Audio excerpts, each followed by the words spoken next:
मैं Mohammad Amin, principal Islamia inter college Shahjahanpur. इससे पहले मैंने एक प्लांट रिप्रोडक्शन के बारे में बताया था। इसके बाद फिर प्लांटों में सेक्सुअल रिप्रोडक्शन कैसे होता है, यानी 3 प्रकार से बताया था: वेजिटेटिव, एसेक्सुअल और सेक्सुअल। 3 टाइप से पौधों में रिप्रोडक्शन होता है, जन्म की क्रिया होती है। लेकिन ये एसेक्सुअल रिप्रोडक्शन की कुछ अवस्थाएं हैं। सेक्सुअल रिप्रोडक्शन में भी इससे पहले के वीडियो में हमने बताया था।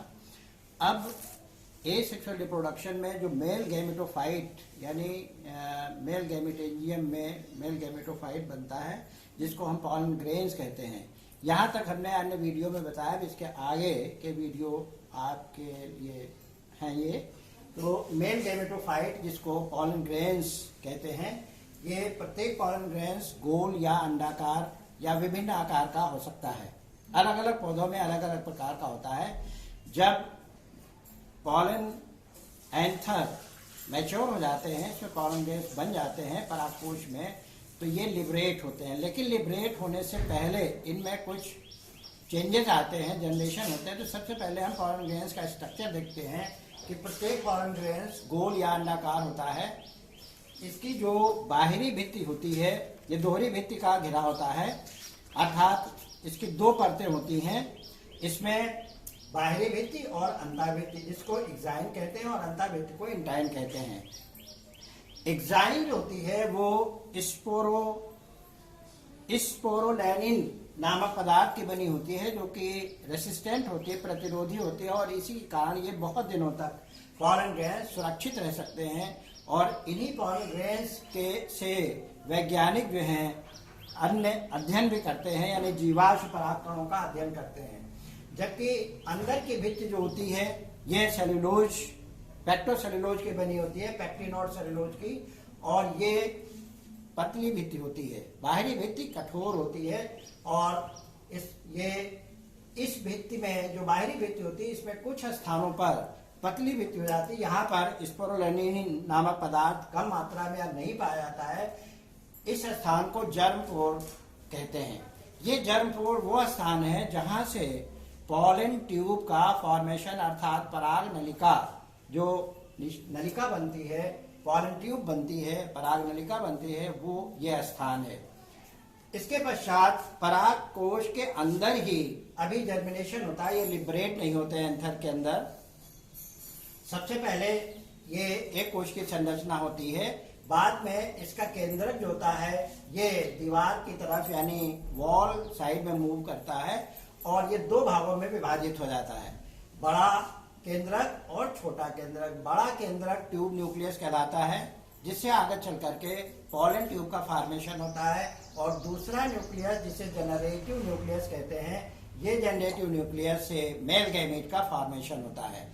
जब ये दोनों न्यूक्लियस बन जाते हैं, तब पॉलन ग्रेन ये एंथर से फ्री होता है, स्वतंत्र होता है, डेहिसेंट होकर के ये इसमें पॉलिनेशन की क्रिया होती है।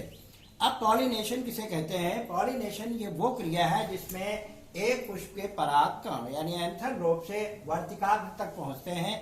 इस क्रिया को पॉलिनेशन कहते हैं। और पॉलिनेशन के बाद इस मेल गैमेटोफाइट में जर्मिनेशन स्टार्ट होता है।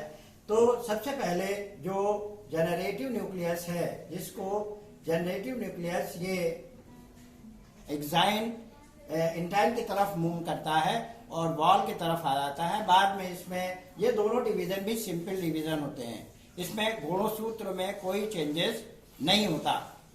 इसके बाद यहाँ पर जो जनरेटिव न्यूक्लियस है पुनः 2 भागों में सिंपल डिवीजन या माइटोसिस के द्वारा विभाजित होता है, अर्थात इसमें भी गुणसूत्रों की संख्या हाफ यानी n रहती है।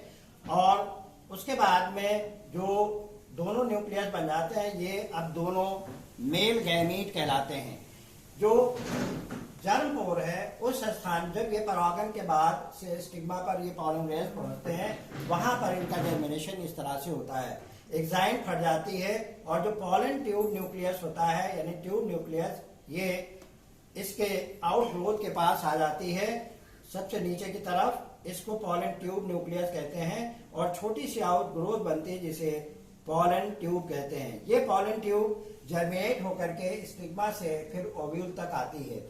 यही इसी के साथ साथ जो जो ये जनरेटिव न्यूक्लियस होता है, ये दो भागों में विभाजित हो जाता है और इस तरह से दो मेल गैमीट बन जाते हैं, लेकिन इनमें नंबर ऑफ क्रोमोसोम्स हाफ ही रहते हैं। इस तरह से मेल गैमेटोफाइट का जर्मिनेशन पॉलन ट्यूब पर, एंथर के अंदर और साथ में स्टिग्मा पर कंप्लीट होता है। अब इसके बाद हम फीमेल रिप्रोडक्टिव ऑर्गन्स की तरफ आते हैं। अभी तक ये मेल गैमेटोफाइट कंप्लीट हो गया। इसके बाद आता है जो मेल फीमेल रिप्रोडक्टिव ऑर्गन है, जिसको हम गाइनोशियम कहते हैं या हिंदी में स्त्री केसर या जायांग कहते हैं। प्रत्येक पुष्प जो द्विलिंगी हो चाहे एक लिंगी हो, प्रत्येक जायांग के 3 मेन पार्ट होते हैं। नीचे का ऊपर का भाग जो होता है या जो कैपिटेट या पॉलन घुंडी के आकार का होता है, जिसको स्टिग्मा कहते हैं। स्टिग्मा और नीचे फूले हुए भाग के बीच एक लंबा पतला भाग होता है, जिसको स्टाइल कहते हैं, और नीचे का फूला हुआ भाग जिसको ओव्यूल कहते हैं, ओवरी कहते हैं। ये ओवरी पूरा जायांग जो होता है थैलमस के ऊपर रखा रहता है, अर्थात ये पुष्प का थैलमस पुष्प का भाग है, और ये पूरा स्त्री केसर या गाइनोशियम है। अर्थात जायांग के मेन 3 भाग होते हैं, अंडाशय, स्टिग्मा, स्टाइल और स्टिग्मा। वर्तिका, अंडाशय ये हिंदी में कहलाते हैं। नीचे का फूला भाग जो होता है ओव्यूल कहलाता ओवरी कहलाता है। इसी ओवरी के अंदर जो फीमेल गैमेटोफाइट यानी जो ओव्यूल होता है वो पाया जाता है। ये फूला भाग होता है। Male gametophyte male reproductive organs और फीमेल रिप्रोडक्टिव ऑर्गन्स होते हैं। जब ये मैच्योर हो जाते हैं तो कैलिक्स और करोला जो कि बाहरी एसेसरीज ऑर्गन्स होते हैं वो गिर जाते हैं। लेकिन कुछ पौधे ऐसे होते हैं जिनमें जो कैलिक्स होते हैं वो परमानेंट लगे रहते हैं, इनको परसिस्टेंट कहते हैं। और जब तक फ्लावर के बाद फ्रूटिंग होती है, फ्रूटिंग यानी फल बनने के बाद भी वो लगे रहते हैं। जैसे आपने देखा होगा मिर्च है, बैंगन है, आपका अनार जो होता है, इसमें नीचे की तरफ छोटे छोटे 5 लाई पाई जाती हैं, वो कैलिक्स के ही पार्ट होते हैं। और इन कैलिक्स को परसिस्टेंट कैलिक्स या चिरलग्न हिंदी में कैलिक्स कहलाते हैं, दल कहलाते हैं। बैंगन में भी जो बैंगन होता है उसमें आप लोगों ने देखा होगा कि बैंगन जो होता है उसमें जिस तरह से ये बैंगन है तो इसमें देखा होगा ये पत्तियों के आकार के इस तरह से ये लगे रहते हैं। ये कैलिक्स का ही भाग होता है। ये परमानेंट कैलिक्स या चिरलग्न या परसिस्टेंट कहलाते हैं। तो खैर ये इस तरह से गाइनोशियम के 3 पार्ट होते हैं, ओवरी, स्टाइल, स्टिग्मा। और इस ओवरी में ही ओव्यूल स्थित होता है। तो अब हम आते हैं ओव्यूल का किस तरह से स्ट्रक्चर होता है, किस प्रकार से ओव्यूल पाया जाता है। इसमें ओव्यूल जो होता है ओवरी के अंदर स्थित होता है और जिस स्थान से ये थैलमस या अंडाशय से लगा रहता है उस भाग को फ्यूनिकिल कहते हैं। ये ब्रंथ लाइक स्ट्रक्चर होता है। फ्यूनिकिल और ओव्यूल जहां पर एक दूसरे से लगे होते हैं उसे हाइलम कहते हैं। ओव्यूल जो होता है ये अंडाशय में स्थित होता है। इसमें जो ऊपर की तरफ भाग होता है ये पैरेन्काइमेटस कोशिकाओं का बना होता है, जिसको चैलेडल एंड कहते हैं। और ठीक इसके नीचे की तरफ एक माइक्रोपाइल या छिद्र होता है, जिसको माइक्रोपाइलर एंड कहते हैं।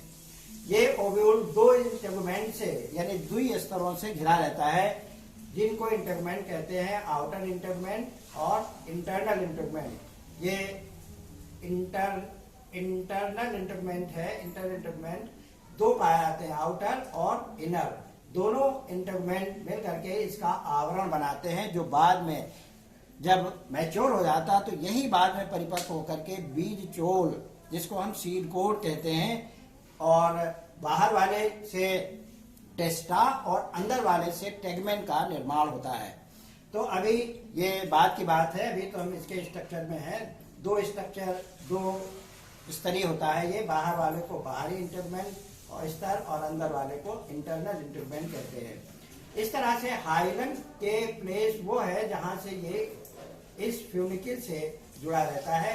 इसमें वेस्कुलर बंडल जो कि नीचे से जाते हैं जाइलम और फ्लोएम के, वो वेस्कुलर बंडल इसमें पहुंचते हैं और जो कि वाटर और न्यूट्रिटिव मटेरियल को सप्लाई करते हैं। ये पूरा भाग जो होता है वो पैरेन्काइमेटस कोशिकाओं से भरा रहता है। इसके अंदर बीचों बीच में एक रचना पाई जाती है जिसको फीमेल गैमेटोफाइट कहते हैं, अर्थात भ्रूण कोश या एंडोस्पर्म कहते हैं, एम्ब्रियो सैक कहते हैं, सॉरी, भ्रूण कोश या एंडोस्पर्म कहते हैं। प्रत्येक एंडोस्पर्म या फीमेल, यही फीमेल गैमेटोफाइट है। ये फीमेल गैमेटोफाइट 8 कोश की संरचना होती है। इसमें माइक्रोपाइलर एंड की तरफ 3 कोशिकाएं होती हैं और 3 चैलेजल एंड की तरफ कोशिकाएं होती हैं तथा बीच में 2 कोशिकाएं होती हैं। जो चैलेजल एंड की तरफ कोशिकाएं होती हैं 3, इनको एंटीपोडल सेल्स कहते हैं। बीचों बीच में 2 कोशिकाएं पाई जाती हैं, इनको पोलर न्यूक्लियाई कहते हैं। प्रत्येक पोलर न्यूक्लियाई भी हैप्लॉइड अर्थात अर्धसूत्री अर्थात n गुणसूत्रों की संख्या होती है, हैप्लॉइड होती है। इसी तरह से नीचे की तरफ 3 कोशिकाएं पाई जाती हैं जिनको एग आपरेटस कहते हैं। एग आपरेटस में 3 कोशिकाएं होती हैं, 2 साइड की कोशिकाएं जिनको सिनर्जिड्स और बीचों बीच की एक सेल पाई जाती है जिसे एग सेल या अंड कोशिका कहते हैं। और इन दोनों कोशिकाओं को मिला करके क्या कहते हैं? एग आपरेटस या अंड उपकरण कहते हैं। अब ये एम्ब्रियो सैक जो पाया जाता है, ये एम्ब्रियो सैक किस तरह से डेवलप होता है इसके एंडोस्पर्म के अंदर, इसके बारे में हम बताएंगे। सबसे पहले जो एंडोस्पर्म ये ओव्यूल होता है, इस ओव्यूल के अंदर डेवलपमेंट ऑफ ये है फीमेल गैमेटोफाइट या डेवलपमेंट ऑफ एम्ब्रियो सैक। सबसे पहले इसमें जो चैलेजल एंड की तरफ की कोशिकाएं हैं, वो कोशिकाएं, एक कोशिका इसमें अन्य कोशिकाओं की अपेक्षा इनलार्ज होती है, ग्रोथ हो जाती है, बड़ी हो जाती है। और सबसे पहला डिवीजन जो होता है इसमें पेरिक्लाइनल डिवीजन, परिधीय विभाजन होता है, जिससे प्रत्येक प्राइमरी आर्की स्पोरियल सेल जिससे फीमेल गैमेटोफाइट विकसित होता है, ये आर्की स्पोरियल सेल कहलाती है। यह आकार में बढ़ करके सबसे पहले इसमें पेरिक्लाइनल डिवीजन होता है। पेरिक्लाइनल डिवीजन से 2 कोशिकाएं बन जाती हैं, बाहर की तरफ यानी चैलेजल एंड की तरफ प्राइमरी पेराइटल सेल और नीचे वाली कोशिका प्राइमरी स्पोरोजिनस सेल्स कहलाती है। ये प्राइमरी पेराइटल सेल में 1 या 2 विभाजन होते हैं और उसके बाद इसमें विभाजन रुक जाता है, फिर विभाजन नहीं होता। लेकिन अंदर की कोशिका जो प्राइमरी स्पोरोजिनस सेल्स है, यही स्पोरोजिनस सेल्स स्पोर्स एंडोस्पर्म के विभाजन, एम्ब्रियो सैक के विभाजन में सहायक होता है। नीचे की जो मेगा स्पोर मदर सेल है, इसको जो प्राइमरी स्पोरोजिनस सेल है, ये आकार में बढ़ती है। अब इसको मेगा स्पोर मदर सेल कहते हैं।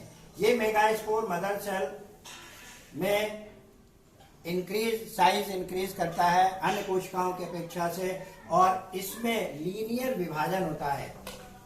4 कोशिकाएं, जिससे 4 कोशिकाएं एक लाइन में बन जाती हैं, ये लीनियर टेट्रेड मेगास्पोर कहलाती है। मेगास्पोर मदर सेल में सबसे पहला रिडक्शन डिवीजन होता है और रिडक्शन डिवीजन से 1 मेगास्पोर से 4 मेगास्पोर मदर सेल्स बनती हैं।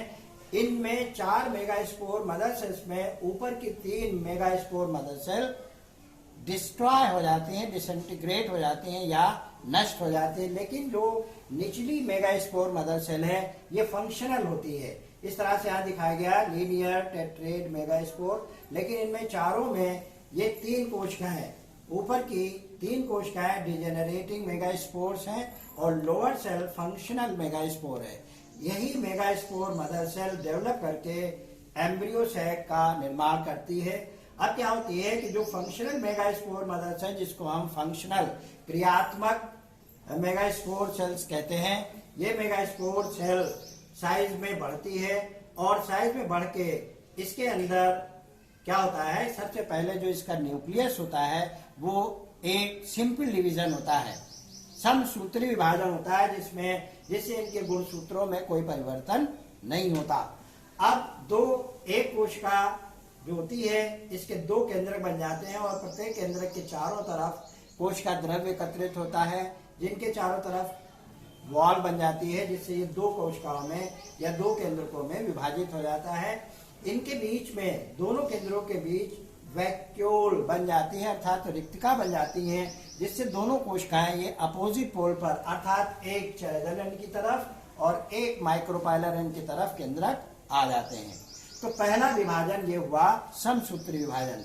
दूसरा विभाजन भी प्रत्येक कोशिका में, प्रत्येक केंद्रक में विभाजन होता है, जिससे प्रत्येक केंद्रक पुनः 2 केंद्रकों में बढ़ जाता है और इस तरह से अब इस कोशिका आकार में भी बढ़ती रहती है और इस तरह से इसमें 4 केंद्रक बन जाते हैं।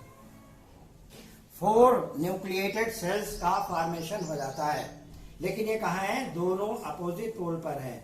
एक माइक्रोपाइलर एंड की तरफ है और दूसरा चैलेंजर एंड की तरफ। 2 विभाजन हुए जो कि दोनों समसूत्री विभाजन होता है। तीसरा जो विभाजन होता है वो भी समसूत्री विभाजन होता है और इसमें भी गुणसूत्रों की संख्या में कोई परिवर्तन नहीं होता। इस तरह से प्रत्येक सिरे पर 4 केंद्रक बन जाते हैं, जिनमें गुणसूत्रों की संख्या हैप्लॉइड ही रहती है। किसी तरह के कोई केंद्रकों में गुणसूत्रों में परिवर्तन नहीं होता। अब ये जो 4 केंद्रक बनते हैं, इनमें से प्रत्येक पोल से, अर्थात एक चैलेंजर एंड से और एक माइक्रोपाइलर एंड से, दोनों से एक केंद्रक न्यूक्लियाई सेंटर में आ जाता है। इनको पोलर न्यूक्लियाई कहते हैं और ये पोलर न्यूक्लियाई दोनों आपस में मिल करके पोलर सेल्स का निर्माण करते हैं। ऊपर से एक केंद्रक आया, एक नीचे से आया। अब इसमें हाफ नंबर ऑफ क्रोमोसोम्स इसमें थे और हाफ नंबर इसमें थे। इस तरह से पोलर न्यूक्लियस जो था, इनमें जब फ्यूजन हो जाता है तो ये पोलर न्यूक्लियाई से मिल करके सेकेंडरी न्यूक्लियस बनाते हैं, जिनमें गुणसूत्रों की संख्या दोहरी होती है, अर्थात इनमें गुणसूत्रों की संख्या डिप्लॉइड हो जाती है। क्यों होती है? क्योंकि आधा हाफ गुणसूत्र वाला केंद्रक ऊपर से आया, आधा गुणसूत्र वाला केंद्रक नीचे से आया। दोनों एंडों से आकर के सेंटर में पोलर न्यूक्लियाई का फॉर्मेशन कर देते हैं, जिनमें गुणसूत्रों की संख्या 2n या डिप्लॉइड होती है। इसके बाद ऊपर कितनी कोशिकाएं रह गई? इसमें 3 ऊपर रह गई और 3 नीचे रह गई। जो 3 कोशिकाएं होती हैं, इन ऊपर वाली तीनों कोशिकाओं को एंटीपोडल सेल्स कहते हैं। ये ऊपर वाली ये चैलेंजर एंड की तरफ का है और ये चैलेंजर एंड की तरफ है और ये जो था ये माइक्रोपाइलर एंड की तरफ का है। तो नीचे जो सबसे चैलेंजर एंड की तरफ होता है उसमें 3 एंटीपोडल सेल्स बनती हैं, जिन्हें एंटीपोडल सेल्स कहते हैं। उसके बाद जो नीचे की तरफ माइक्रोपाइलर एंड की तरफ है, इसमें 3 कोशिकाएं होती हैं, जिनमें 2 सिनर्जीज 2 साइड में होती हैं और सेंटर में एक जो होती है उसको एग सेल या अंड कोशिका कहते हैं। इसी तरह से ये 2 कोशिकाएं जो बनती हैं, इनमें निषेचन की क्रिया जो होती है, 2 गैमीट होते हैं, में 2 मेल गैमेट्स बनते हैं, जिनमें गुणसूत्रों की संख्या आप होती है। और इस तरह से जब निषेचन होता है तो एक केंद्रक मेल गैमेट जो होता है ये एग सेल से फर्टिलाइज करता है और दूसरा जो न्यूक्लियस होता है मेल न्यूक्लियस सेकेंडरी न्यूक्लियस से बनता है। और इस तरह से इनमें गुणसूत्रों की संख्या जब सेकेंडरी न्यूक्लियस मिलता है और एक मेल न्यूक्लियस का गैमेट बनता है तो गुणसूत्रों की संख्या 3x हो जाती है, जो भ्रूण कोश नहीं बल्कि भ्रूण कोश का निर्माण अर्थात इंडोस्पर्म का निर्माण करता है। और ऐसे भी जिनमें इंडोस्पर्म बनता है उनको इंडोस्पर्मिक सीड कहते हैं, जो जर्मिनेशन के टाइम पोषण का कार्य करता है। इस निषेचन से जो पहला निषेचन होता है, इससे बीज का निर्माण होता है। तो इस तरह से ये एम्ब्रियो सेक 8 केंद्र की होता है, अर्थात 8 न्यूक्लियस वाला होता है और 8वें न्यूक्लियस में 3 चैलेंजर एंड की तरफ और 3 माइक्रोपाइलर एंड की तरफ होता है। जैसा कि हमने पहले बताया, ये पूरा एम्ब्रियो सेक होता है और ये फीमेल गैमेटोफाइट किस तरह से डेवलपमेंट होता है ये आपके सामने बताया गया।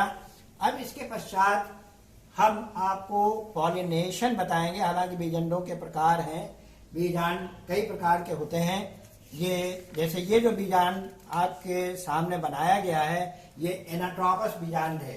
एनाट्रोपस बीजांड उसे कहते हैं जब माइक्रोपाइलर एंड और चैलेंजर एंड दोनों एक लाइन में होते हैं इसको, लेकिन इसका सिर जो माइक्रोपाइलर एंड है ये हाइलम या फ्यूनिक्यूल की तरफ होता है, तो इसको कहते हैं एनाट्रोपस। दूसरा जो होता है एनाट्रोपस के बजाय दूसरा जो होता है ये कहलाता है, हम किताब से आपको बता दे रहे हैं, ये आपका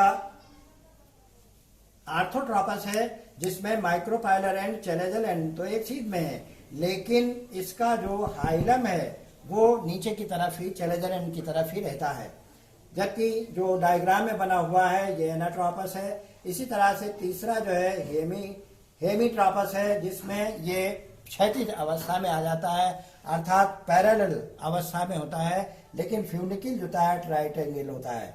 जबकि एम्फीट्राइपस जो होता है ये दोनों तरफ मुड़ जाता है, मुड़ करके इस साइड में आ जाता है, और ये हम बता चुके हैं।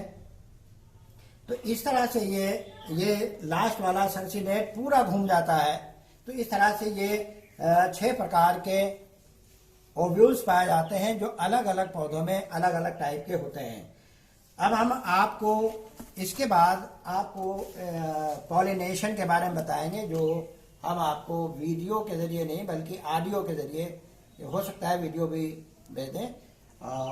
Thank you very much.